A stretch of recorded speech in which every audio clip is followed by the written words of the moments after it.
Hi అండి, welcome back to our channel. ఈరోజు నేను చేసే రెసిపీ వచ్చేసి కొబ్బరి చట్నీ అండి. ఇప్పుడు కొబ్బరి చట్నీ రైస్, దోశ, ఇడ్లీలోకి చాలా బాగుంటుంది. ఇప్పుడు కొబ్బరి చట్నీ ఎలా చేయాలో చూద్దాం. ముందుగా కొబ్బరిని విధంగా చిన్న చిన్న ముక్కలుగా కట్ చేసుకోవాలి. కళాయిలో ఆయిల్ వేసుకొని జీలకర్ర వేసుకోవాలి. ఇప్పుడు ఇందులోకి పచ్చిమిర్చి, కరివేపాకు వేసుకొని ఫ్రై చేసుకోవాలి.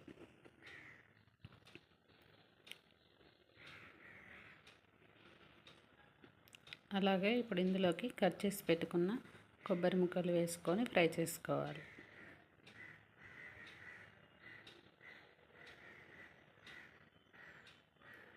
ఇప్పుడు పసుపు కూడా వేసుకొని ఫ్రై చేసుకోవాలి.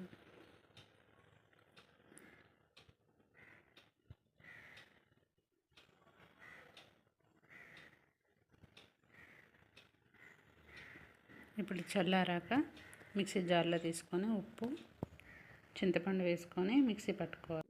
వేరే గిన్నెలోకి తీసుకొని ఇంగు వేసుకొని పోపు పెట్టుకోవాలి. అంతేనండి, ఎంతో టేస్టీగా ఉండే కొబ్బరి చట్నీ రెడీ. ఈ వీడియో కనుక నచ్చితే లైక్, సబ్స్క్రైబ్ చేసుకోండి. Thanks for watching.